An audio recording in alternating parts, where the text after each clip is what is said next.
Good morning, friends, and welcome. Let's start our class today with a prayer together.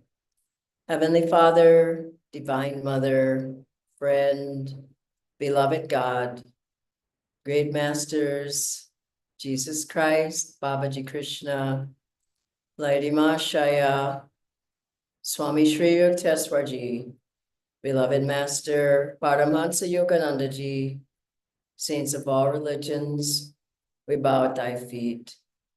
And we ask thy blessings on our lives as we seek to attune ourselves ever more perfectly to thee.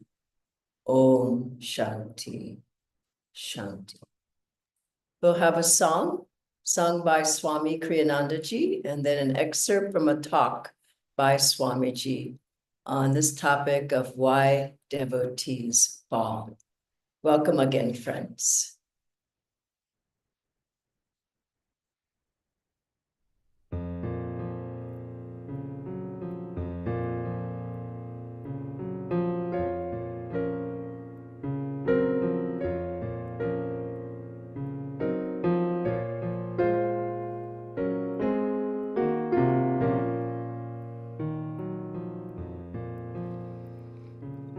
What is love?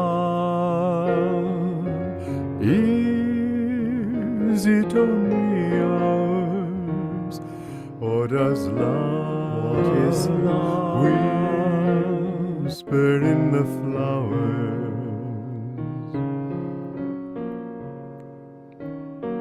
Surely we, children of this world, could not love by our own powers.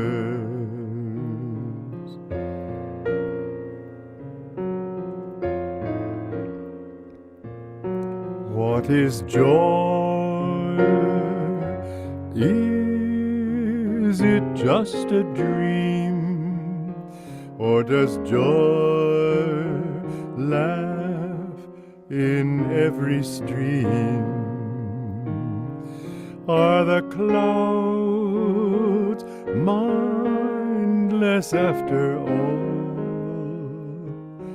Or is joy all nature's theme?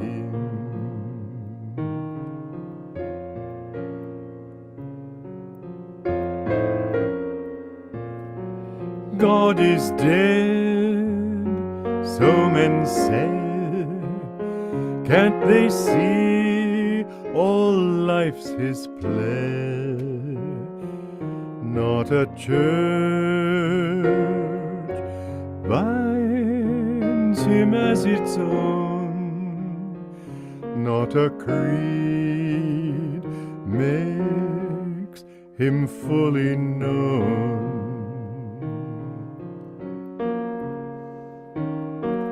Foolish we, if we limit him. Every atom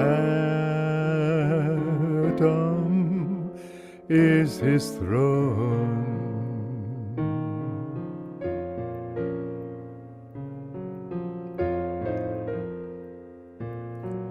What is love? Is it only ours? Or does love whisper in the flowers?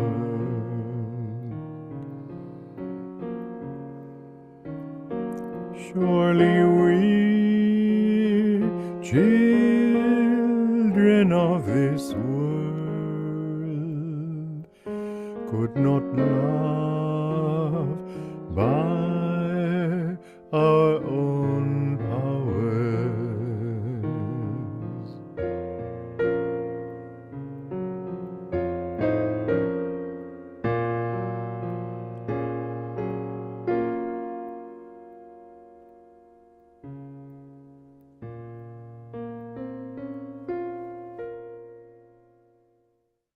There was a period I went through in 1950 of intense doubt. I still knew he was my guru, but still there was doubt. I couldn't help it. I mean, it was this bad that if he had said it's raining in Los Angeles when we were at the desert, this little sneaky, devilish voice in my subconscious would have said, I bet the sun's shining. What are you going to do? You can't quell those things. You can't pretend they're not there. They're the voice from the past.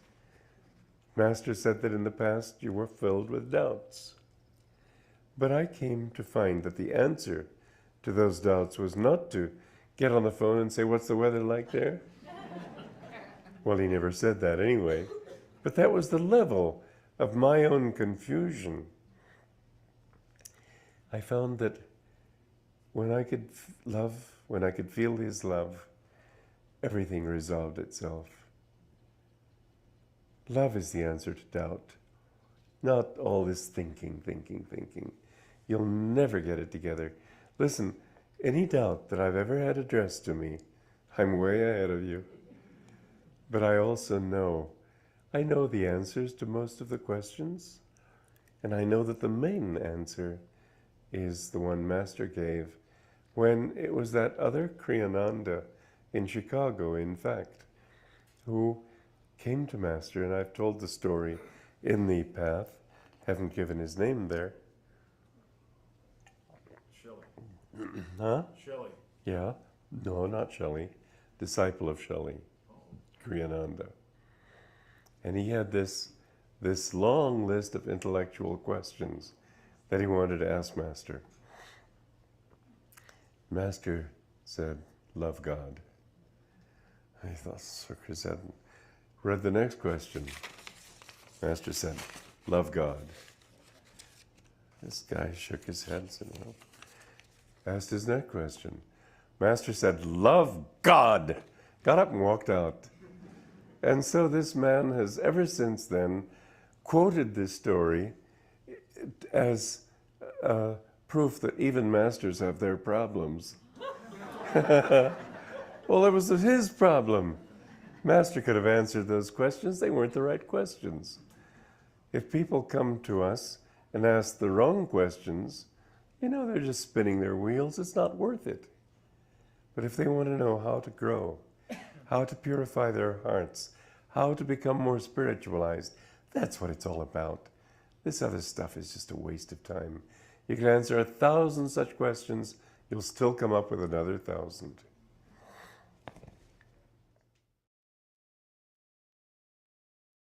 Good morning again, friends. I'd like to start with a reading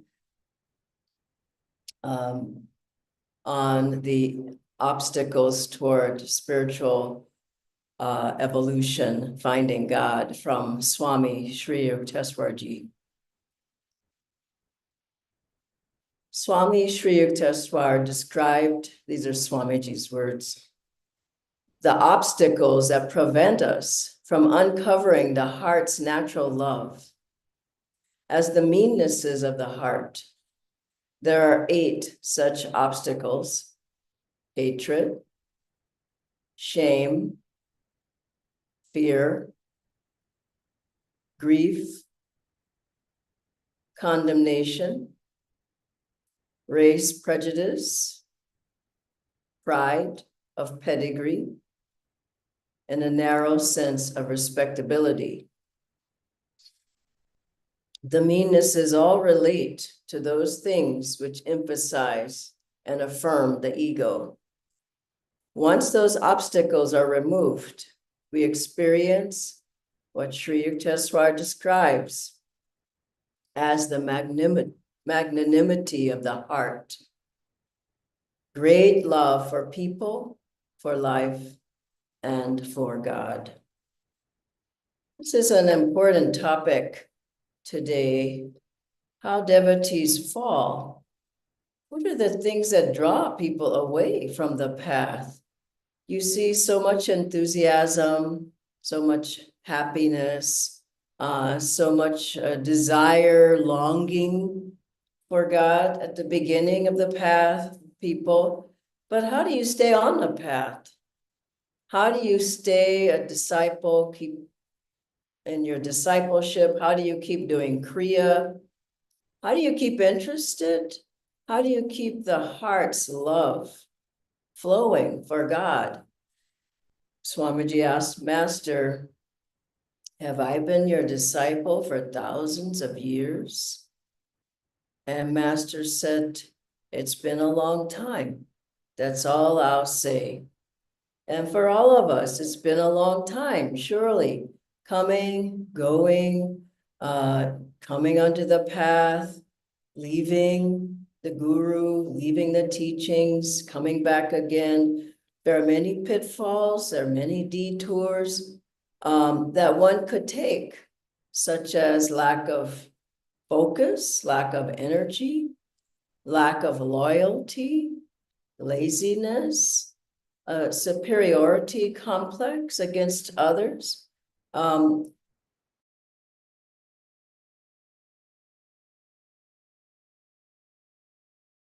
Said 3 delusions. Yes, the main 3 delusions are sex, wine, and money. And you can see that those pull you away from your desires for God. They're strong.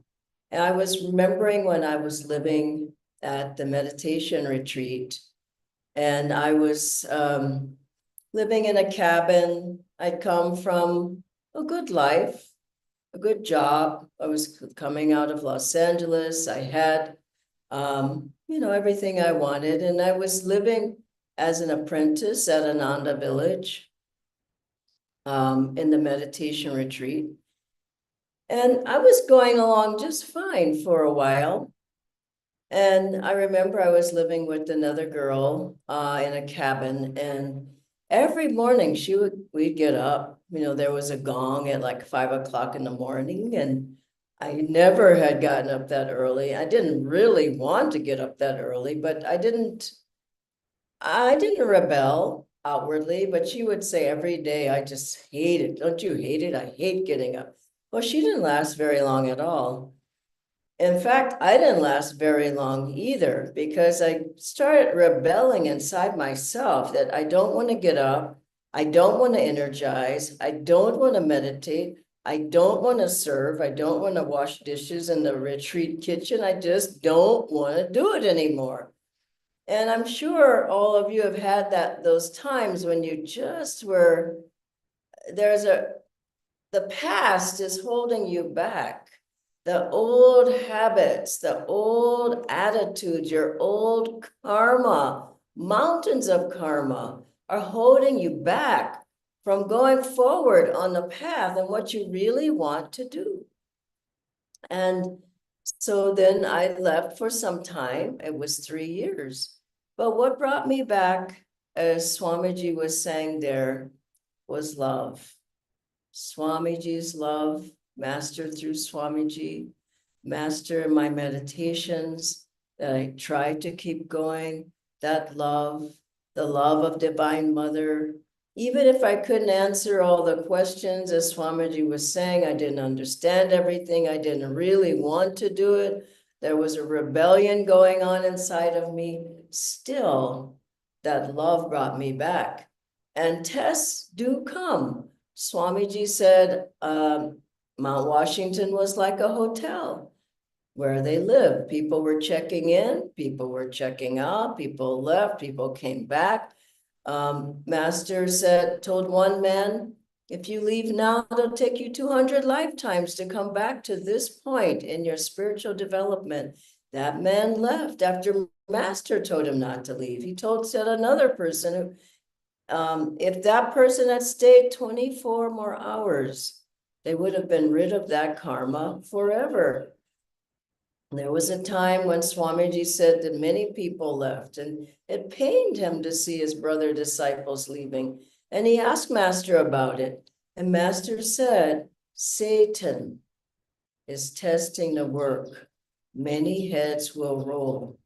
And we have to realize there is a force, just like there's a force of light, there's a force of darkness that tries to pull you back from finding God, from going into the light, from having peace, from having joy.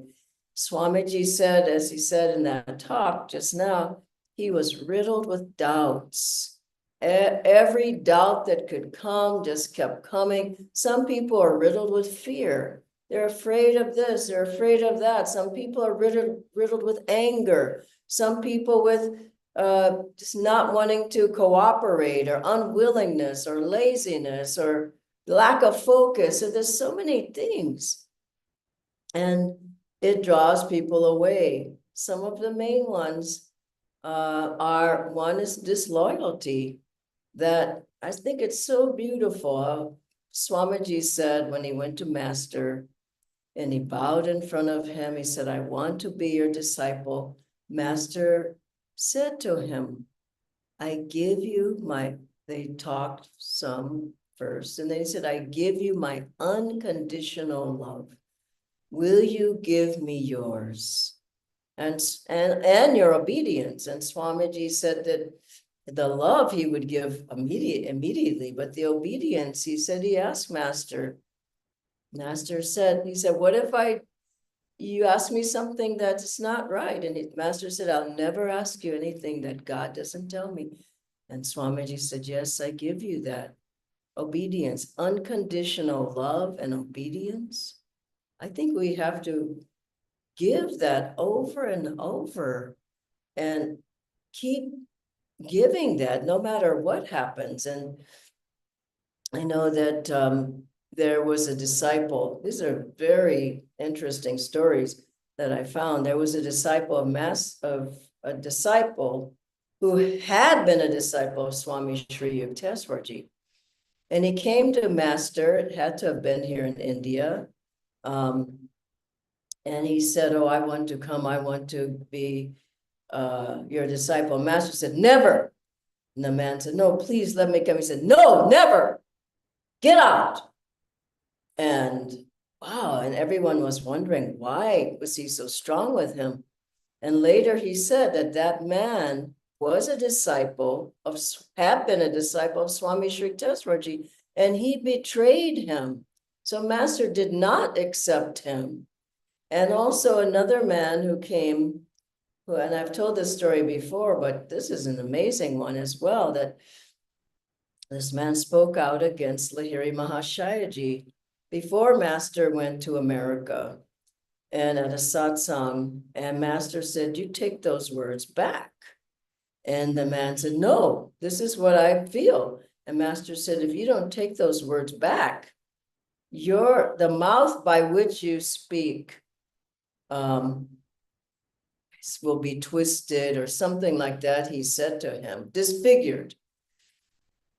It wasn't that Master cursed the man cursed himself. He put that energy out against an avatar, against a great master, and it bounced back on him. And for 15 years, that man's face was disfigured. This is an incredible story. Master came back in 35, stayed 35, 36, 1935, 36. And that man came to a satsang of Master's, and Master said, don't come in. And the man said, oh, please let me come in. He said, don't come in. And so, man, he said, unless you take those words back, you cannot come in. And then the man, he apologized. It had been 15 years. And he apologized. He said, I'm so sorry. I'm just so sorry. Please forgive me. Please bless me. And after a while, Master said, all right, you can come back. And he let that man come back and he blessed him. And then, this is what Hare Krishna Ghoshji said, that within 15 days, he saw that man's face completely come back to normal. This is an incredible story. And another disillusion people have is going from one teacher to another. I'll take Kriya here, then I'll go take Kriya there. Then I'll go to find somebody else and I'll keep going. And there was a person I remember, she took Kriya at Ananda. And then it wasn't that long after I saw her.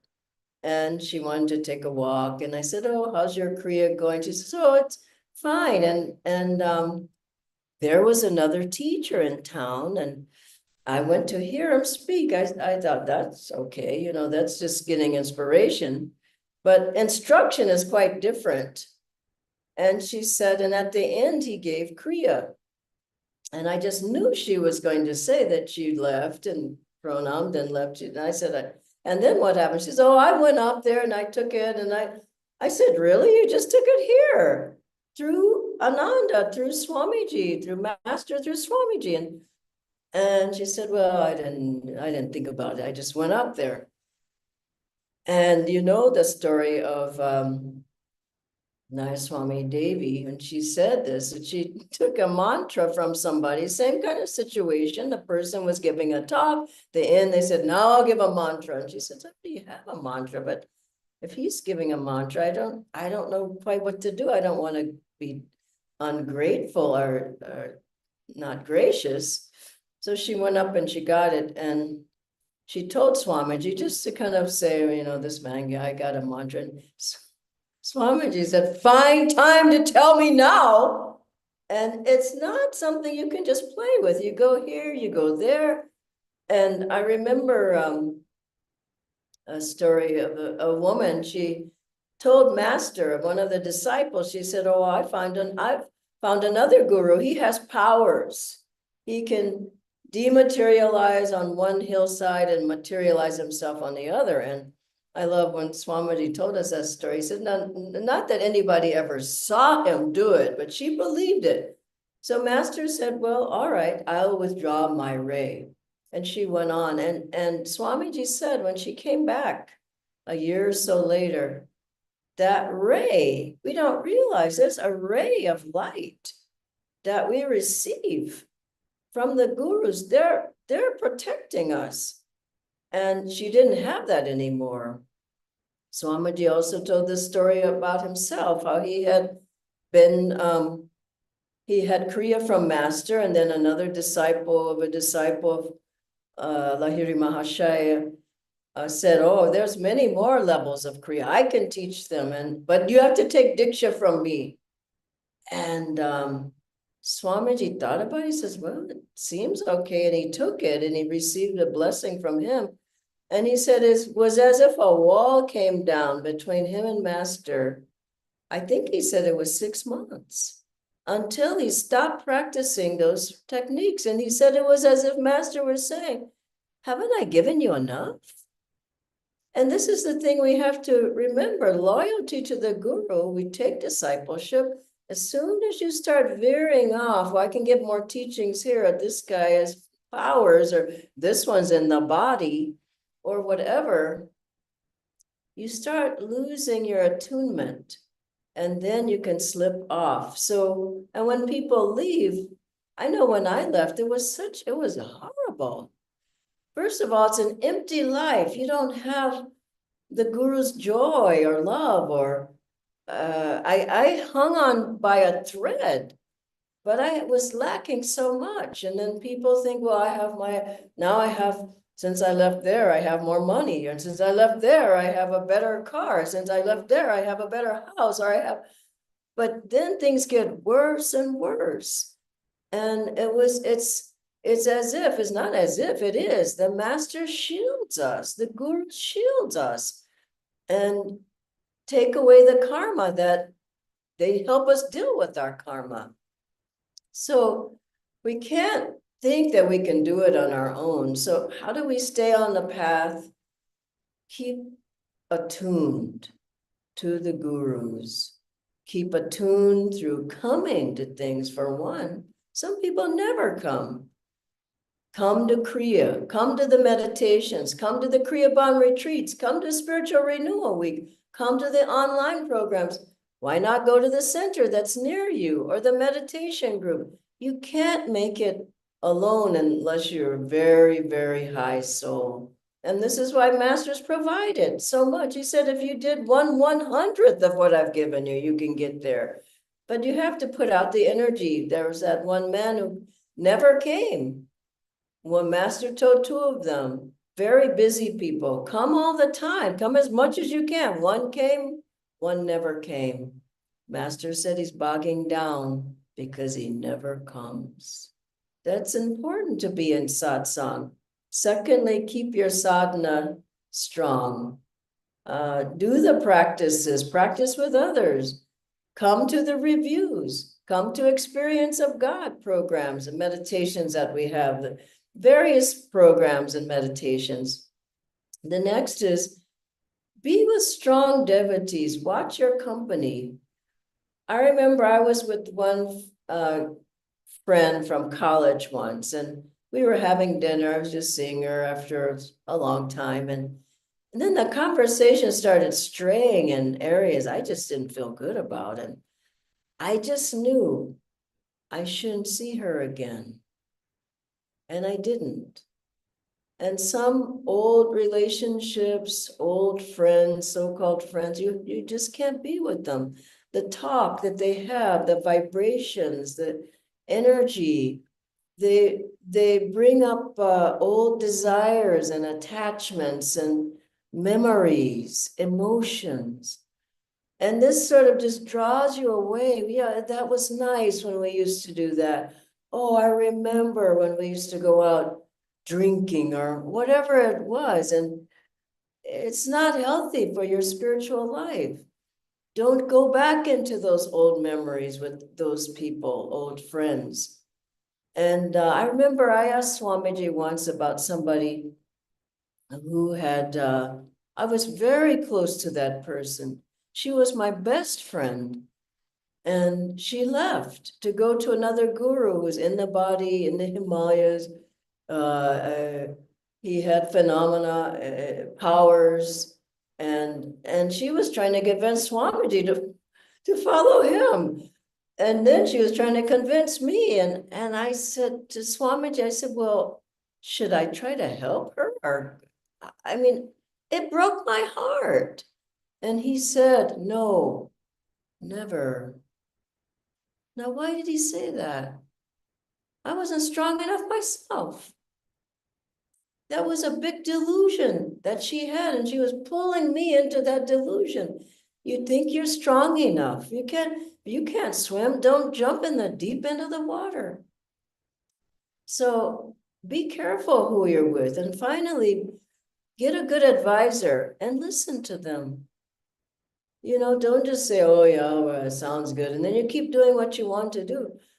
Listen to those who are wiser than you, longer on the path than you, more experienced than you, more centered than you, have been with Swamiji, those who were with Swamiji, and listen to their advice.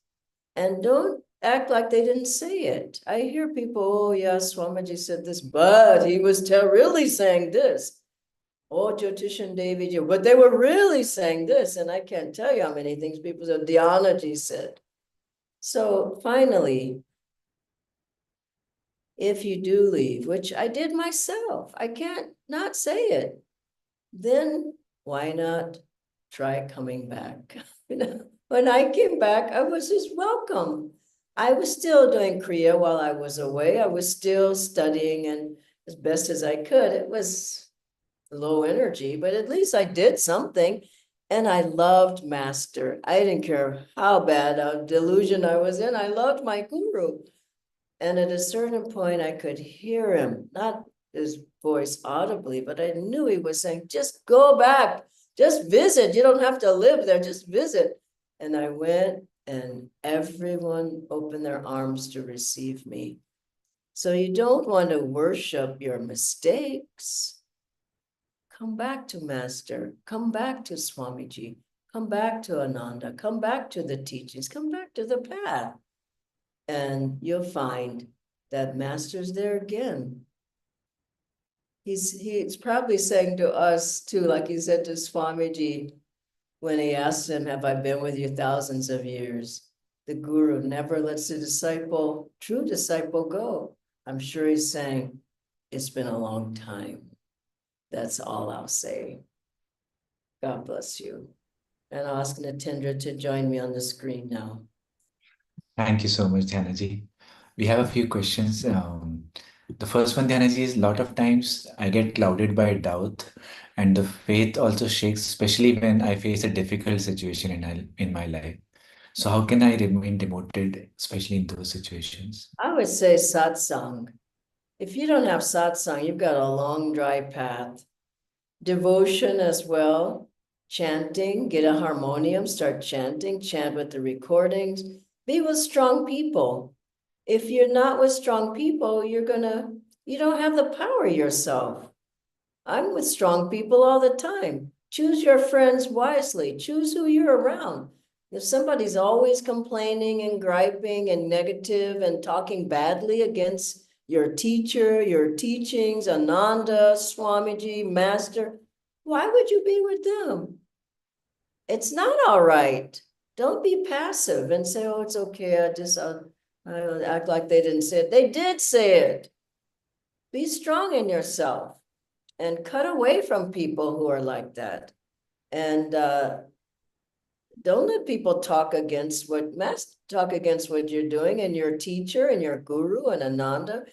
Remember what Master told his own father, I'll disown you if you talk against my guru. So be careful with people who you're around. And they can lead you, spiritually minded people lead you to God. People who are materialistic lead you back into the world. One more question, Dhyanaji. So many people come on this path initially with a lot of enthusiasm, but over time, most of them wander away. So how can I become a long-term devotee? And in Ananda also, we have seen that there are so many, including you, who've been here for decades. So what's the difference between those who stayed and those who left? Now, that's a good question. What kept me was love. What drew me back was love. What kept me and has kept me all these years was the love of the Guru. I feel it in my heart. I feel it every day. I feel it in every meditation. I feel it in every satsang. I feel him all the time. Now, I opened myself to that. It wasn't just, it was there. It was there, but I had to open to it. But I would say it's not techniques. It's not teachings. It's teacher, guru.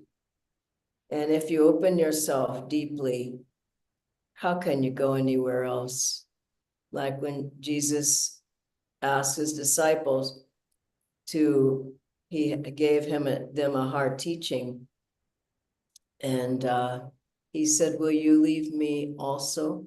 Because at that point, many left.